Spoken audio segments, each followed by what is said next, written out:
어떤 두 청년이 대학을 졸업하고 꽤 큰 기업에 취업을 했습니다. 그런데 첫 발령지가 백화점 엘리베이터 앞에서 고객들에게 인사하는 것이 하루 종일 그의 일의 전부였습니다. 이때 한 청년은 이 일을 하찮게 여기면서 자신을 무시한다며 일주일 만에 사표를 냈습니다. 그런데 다른 청년은 그 일을 충성스럽게 감당을 했습니다. 그러면서 한 가지 위대한 발견을 하게 되었습니다. 그것은 고객들이 엘리베이터에서 내리면서 그 백화점에 대해서 이런저런 이야기들을 한마디씩 한다는 것이었습니다. 뭐가 좋았더라, 무슨 코너가 마음에 안 들더라. 그런데 한 사람이 한마디씩만 해도 그것이 얼마나 많았겠습니까? 그는 그 고객들의 백화점에 대한 평가를 분석하기 시작을 했습니다. 일주일 단위로 분석을 하고 월 단위로 분석을 해보니 그 백화점의 장단점들을 다 파악하게 되었습니다. 그것을 잘 정리해서 사장에게 보고를 했더니 사장은 감탄해하면서 그 젊은이를 즉각 승진을 시켰습니다. 참 뭔가 놀라운 일을 하려면 사람들은 어떤 대단한 조건을 갖춰야 된다라고 그렇게 생각을 합니다. 자본이 든든하든지 아니면 인맥이 든든하든지 획기적인 기술이나 아이디어가 있어야 한다고 그렇게 생각을 합니다. 그러나 오늘 말씀을 보게 되면 예수님께서 일으키신 그 기적의 역사는 너무나 작은 데서 시작되는 것을 볼 수 있습니다. 이 시간 말씀을 통해서 기적의 그 작은 씨앗이 무엇인지 발견할 수 있기를 바랍니다. 오늘 말씀의 본문의 이 때는, 이 배경은 분봉왕 헤롯이 유대를 다스리던 때였습니다. 헤롯 안티파스라고 하는데 이 사람은 잔인하고 음란했습니다. 심지어 동생의 아내를 빼앗아서 자신의 아내로 삼았습니다. 이런 헤롯이 큰 생일잔치를 벌였어요. 각종 산의 진미를 차려놓고 신하들을 초대해서 잔치를 벌였습니다. 그리고 헤로디아의 딸로 하여금 춤을 추도록 했습니다. 이때 춤을 얼마나 잘 췄던지 헤롯이 혼을 쏙 빼놓았습니다. 그래서 원하는 것은 다 주겠다고, 심지어 나라의 절반이라도 주겠다고 그렇게 그 신하들 앞에서 공언을 하게 됩니다. 그러자 이때 이 모든 것을 지켜보고 있던 그녀의 어머니 헤로디아가 세례 요한의 목을 달라고 그렇게 얘기를 하라고 부추기는 거예요. 그래서 결국 세례 요한은 헤롯의 잔칫날에 죽임을 당하게 되었습니다. 얼마나 끔찍한 일입니까? 이 사건은 그 시대가 얼마나 불의하고 악하고 음란한 시대인가를 잘 보여줍니다. 이런 시대에 예수님은 가난하고 병든 백성들을 불쌍히 여기사 그들을 돌보고 계셨습니다. 그 중에 있는 병자를 고쳐주시니라. 불의한 지도자로 인해서 고통받는 시대에 가장 불쌍한 사람들은 백성들입니다. 예수님은 그들을 불쌍히 여기셨습니다. 목자 없이 방황하는 그런 양처럼 유리 방황하는 무리들을 불쌍히 여기셨어요. 이 불쌍히 여기는 마음, 그것이 바로 기적을 낳는 첫 번째 씨앗입니다. 오늘날 이 시대는 혼돈의 시대입니다. 곳곳에서 끊임없이 일어나는 크고 작은 분쟁들, 그리고 핵전쟁의 위협들, 그리고 세계 곳곳에서 강도 높게 일어나고 있는 산불, 홍수, 지진, 이런 것들로 인해서 우리는 정말 고통받는 시대에 살아가고 있습니다. 뿐만 아니라 온갖 종류의 질병들이 사람들을 절망의 나락으로 떨어뜨리고 있습니다. 그리고 성적, 도덕적 타락은 소돔과 고모라와는 비교가 안 될 정도로 극치를 보이고 있습니다. 이런 시대에 우리 젊은이들은 무엇이 옳은 것인지 무엇이 잘못된 것인지 알지 못하는 혼돈 속에 살아가고 있습니다. 정말로 가치관이 정말 붕괴되어져 버리는 그런 오늘날 그 세대들의 모습을 보게 됩니다. 정말 우리가 볼 때는 당연히 아닌 것인데 이들에게는 아닌 것이 아닌 거예요. 옳고 그름을 그럼에도 가르쳐주는 곳이 없어요. 학교에서는 교권이 떨어져서 학생이 교사의 뺨을 때리고 욕을 해도 선생님은 아무 말 하지 못하는 이런 지경에 이르렀습니다. 가정에서도 자녀를 올바로 가르치고 싶어도 고발당할까 봐 두려워서 아무것도 하지 못합니다. 제 친구의 자녀도 아버지를 고발을 해가지고 이런 일들이 있어요. 예? 참 굉장히 황당하다라는 생각이 참 듭니다. 교회에서도 십자가 부활의 복음은 점점 사라져가고 세상 삶에 지친 교인들을 달래기에 급급합니다. 그러다 보니 이런 소망 없는 시대를 그냥 포기하고픈 마음이 들기도 합니다. 내가 무슨 상관이야? 뭐 어떻게 되든지 말든지, 다음 세대에 가면 어떻게 되든지 말든지 알아서 굴러가다가 알아서 되겠지 라고 하면서 포기하고픈 그런 마음이 들 때도 있습니다. 그러나 우리는 이 세대를 불쌍히 여길 줄 알아야 됩니다. 예수님께서 가지셨던 그 한 영혼을 불쌍히 여기셨던 그 마음을 가지고 도와야 합니다. 그런데 오늘 본문의 제자들에게는 이런 불쌍히 여기는 마음이 없었습니다. 때도 이미 저물었으니 무리를 보내어 마을에 들어가 먹을 것을 사 먹게 하소서. 제자들은 무리를 돌려보내자고 했습니다. 마을에 들어가서 각자 사 먹게 하자고 했습니다. 제자들이 이렇게 말하는 이유가 뭡니까? 이유는 여기는 빈들이기 때문입니다. 빈들, 말 그대로 비어있는 들입니다. 텅텅 비어있는 들이기 때문에 무리들을 먹이고 도울 수 있는 그 어떤 먹거리도 없었습니다. 그리고 자신들이 가지고 있는 것이 아무것도 없었기 때문에 어떻게 할 수 있는 것이 없다는 것입니다. 그리고 때는 이미 저물어 가고 있었습니다. 이것은 무슨 일을 해볼 수 있는 시간적 여유도 없다는 것입니다. 이런 그들의 결론은 안 된다는 것이었습니다. 지금 여기서는 불가능하다는 것이었어요. 그래서 장소도 여의치 않고 시간도 별로 없었기 때문에 무리들을 돌려보내서 각자 알아서 사 먹도록 하자라고 그렇게 예수님께 제안했던 것입니다. 어쩌면 이것이 제자들 편에서는 최선이었을 겁니다. 그러나 천지를 창조하신 그 하나님의 천지창조 역사를 한번 생각해 보십시오. 어떤 곳에서 천지창조의 장엄한 역사가 이루어졌습니까? 땅이 혼돈하고 공허하며 흑암이 깊음 위에 있고 아무것도 없는 곳에서 천지창조의 역사가 시작이 되었습니다. 그리고 이스라엘 백성들이 광야 40년을 쭉 지나오는 동안에 이들은 만나를 어디에서 얻었습니까? 애굽에서 열심히 실어다 날랐습니까? 가나안에서 열심히 실어다 날랐습니까? 그 200만 명에 해당하는 사람들이 40년 동안 그 물을 어디서 얻어먹었습니까? 나일강에서 퍼다가 먹었나요? 아니면 가나안의 요단강에서 그 갖다가 퍼다가 먹었나요? 아니지 않습니까?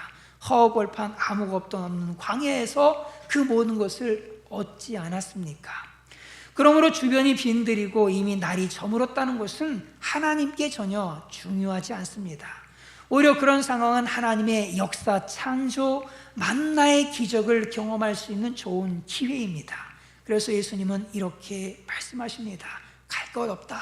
너희가 먹을 것을 줘라.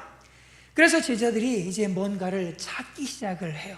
그리고 멋쩍은 듯 예수님께 내어놓는 것이 있었습니다. 한번 읽어볼까요? 시작. 제자들이 이르되 여기 우리에게 있는 것은 떡 5개와 물고기 2마리 뿐이니이다. 떡 5개와 물고기 2마리, 이것은 어린아이 한 사람의 식사밖에 되지 않습니다. 그런데 물고기 2마리와 보리떡 5개 밖에 없는 그 제자들이 어떻게 그 많은 장정만 5,000명이 되어지는 그 무리들을 먹일 수가 있겠습니까? 인간적으로 계산해 보면 도저히 답이 나오지 않습니다. 그런데 이때 예수님은 이렇게 말씀하세요. 읽습니다. 시작. 이르시되 그것을 내게 가져오라 하시고 그것을 내게 가져오라. 물고기 2마리와 떡 5덩이, 그것을 예수님께 가져오라고 하십니다. 예수님은 다른 것을 요구하지 않으십니다. 예수님은 많은 것을 요구하지 않으십니다. 엄청난 것, 대단한 것을 요구하지 않으십니다. 우리가 가지고 있는 그 작은 것, 오병이요, 그것을 귀하게 여기십니다. 예수님은 그것을 절대로 무시하지 않으십니다. 절대로 하찮게 여기지 않으십니다. 그리고 바로 우리가 예수님께 가져온 그 작은 것, 그것으로 기적의 역사를 창조하십니다. 하나님께서 인간을 만드실 때도 뭔가 대단한 것으로 시작하지 않으셨습니다. 진액을 이겨서 사람을 만드시고 거기에 생기를 불어넣어서 생명이 되게 하셨습니다. 이렇게 신묘막측한 인간도 이 보잘것없는 진흙에서 시작되었습니다. 한 번은 이스라엘에 큰 흉년이 들었습니다. 이때 하나님은 엘리야가 사르밧 과부의 도움을 받을 수 있도록 그 집으로 인도해 주셨어요. 그런데 사르밧 과부의 형편은 비참하기 그지 없었습니다. 사르밧 과부는 너무너무 가난해서 통에 밀가루 한 움큼과 병에 기름 조금밖에 없는 거예요. 그래서 나뭇가지를 주워서 그녀와 아들이 음식을 만들어 먹고 죽으리라 라고 결심을 하고 있었습니다. 그런데 엘리야가 그 과부에게 이렇게 말하는 거예요. 읽습니다. 시작. 두려워하지 말고 가서 내 말대로 하려니와 먼저 그것을 나를 위하여 작은 떡 한 개를 만들어 내게로 가져오고 그 후에 너와 내 아들을 위하여 만들라. 먼저 그것으로 나를 위해서 작은 떡 한 개를 만들어서 내게로 가져오라고 얘기를 하는 거예요. 참 인간적으로 생각하면 도무지 이해가 되지 않습니다. 불쌍한 과부를 도와주어도 부족할 판에 먼저 그것을 자신에게 가져오라니 말이 되지를 않습니다. 그런데 그 과부는 그 말에 순종해서 엘리야에게 만들어서 가지고 갑니다. 그런데 이것이 어떻게 된 일입니까? 한번 읽어보겠습니다. 시작. 여호와께서 엘리야를 통하여 하신 말씀과 같이 통에 가루가 떨어지지 아니하고 병에 기름이 없어지지 아니하니라. 통에 가루가 떨어지지 아니하고 병에 기름이 없어지지 아니하니라. 과부의 떡 한 덩어리는 하나님께 들고 나온 그녀의 오병이어였습니다. 그것을 예수님께 들고 나왔을 때 그 통에 가루가 떨어지지 않게 하시고 병에 기름이 없어지지 않는 기적의 역사를 일으키셨어요. 한 끼 정도의 식사가 아니라 비가 지면에 내리는 그날까지, 가뭄이 끝날 때까지 양식을 공급해 주셨습니다. 하나님을 믿고 작은 꼬투리 오병이어를 들고 하나님께 나왔을 때 하나님은 과부의 오병이어를 놀랍게 축복해 주셨습니다. 예수님도 이렇게 말씀하십니다. 그것을 내게 가져오라. 오병이어는 마중물입니다. 마중물을 부어야 물이 콸콸 쏟아져 나옵니다. 우리에게는 어떤 오병이어가 있습니까? 어떤 오병이어의 마중물을 예수님께 들고 가야 될까요? 첫 번째로 주일 성수의 오병이어입니다. 우리 삶에는 주일 성수를 하지 못하게 할 일들이 얼마나 많습니까? 돈도 벌어야 하고 친구도 만나야 하고 가족도 만나야 하고 여행도 해야 합니다. 그럼에도 주일 성수라는 것은 내 인생 전체에 대해 하나님의 보호와 돌봄과 축복을 받기 위한 마중물로 하나님께 부어드리는 오병이어입니다. 두 번째로 11조의 오병이어입니다. 우리에게 있어서 돈처럼 소중한 것이 어디에 있습니까? 가족, 형제, 부모, 자녀보다 더 소중한 것이 돈이지 않습니까? 돈이 우상이 되어버린 시대입니다. 이런 시대에 소득의 10분의 1을 매번 하나님께 드린다는 것은 결코 쉬운 일이 아닙니다. 그럼에도 불구하고 11조를 드리는 것은 사업 전체를 축복해 주실 하나님께 마중물로서 11조의 오병이어를 드리는 것입니다. 세 번째로 중보기도의 오병이어입니다. 사람들이 기도하지 않는 이유는 기도한다고 뭐가 되겠느냐는 그런 생각 때문입니다. 그런데 우리의 삶에 얼마나 많은 문제들이 있습니까? 자녀 문제, 건강 문제, 부부 문제, 가정 문제, 인간관계 문제, 친구 문제, 물질 문제, 사업 문제, 교회 문제, 학원 문제, 취업 문제, 노후 문제, 도대체 문제를 셀 수 없이 정말 많은 문제들을 가지고 있습니다. 그런데 이런 많은 문제들을 해결할 마중물이 무엇이냐? 바로 중보기도의 오병이어입니다. 마중물을 부어야지 물이 콸콸콸콸 쏟아져 나오는 겁니다. 비록 나는 한 바가지의 물밖에 붓지 않았는데 쏟아져 나오는 물은 모든 비어버린 것들을 다 채울 뿐만 아니라 시내를 이루고 강을 이루고 바다를 이루고도 남을 정도로 계속해서 쏟아져 나옵니다. 나는 주일 성수에 마중물밖에 붓지 않았지만 나와 내 자녀와 내 가정과 내 후손의 인생 전체에 대한 하나님의 축복과 돌봄이 끊이지 않는 겁니다. 나는 11조의 마중물 밖에 붙지 않았지만 내 사업은 점점 승승장구하고 직장에서는 점점 월급이 올라가고 선대하는 일마다 형통하게 이루어지는 겁니다. 나는 중보 기도에 마중물 밖에 붙지 않았지만 자녀, 학업, 취업의 문제가 해결되고 친구, 물질, 사업의 문제가 풀려지고 교회가 부흥하고 성도가 화목하고 가정이 평안하고 질병이 치료되는 역사들이 나 자신뿐만 아니라 성도들의 가정에서도 일어나는 것입니다. 그래서 예수님은 이 시간에 이렇게 말씀하십니다. 그것을 내게 가져오라. 그 작은 오병이어를 내가 가지고 있으면 아무것도 아니지만 그것을 예수님께 가지고 가면 비가 지면에 내리는 날까지 풍성케 하시는 역사를 경험할 수 있습니다. 왜냐하면 기적을 일으키시는 기적의 주체자는 예수님이시기 때문입니다. 오병이어는 단지 기적을 일으키는 작은 마중물에 불과합니다. 마중물과 같은 작은 오병이어이지만 그것을 예수님께 가져가면 예수님께서 콸콸콸콸 쏟아져 나오게 하시는 기적의 역사들을 일으키실 것입니다. 그래서 제자들이 그 작은 오병이어를 예수님께 드렸습니다. 그러자 예수님은 그것을 가지고 하늘을 우러러 축사하셨어요. 그래서 어떤 역사들이 일어났습니까? 읽어보겠습니다. 시작. 다 배불리 먹고 남은 조각을 12바구니에 차게 거두었으니 먹은 사람은 여자와 어린이 외에 5,000명이나 되었더라. 여자와 어린이를 제외한 5,000명이 배불리 먹고도 12바구니에 가득 차게 남을 정도로 엄청난 축복의 역사들이 일어나게 되었습니다. 이렇게 하나님께서 축복하시면 30배, 60배, 100배 정도가 아니라 1000배, 10,000배 이상 넘치도록 축복하십니다.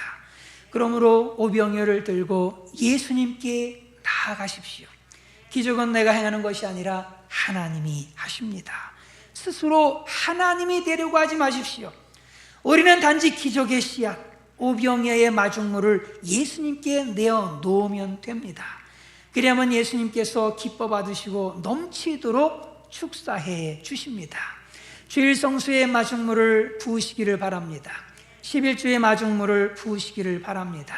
중보 기도의 마중물을 부으시기를 바랍니다. 이를 통해서 오병이어의 기적의 역사들이 우리 예산영문에 가득하기를 주님의 이름으로 축원을 드립니다. 기도하겠습니다.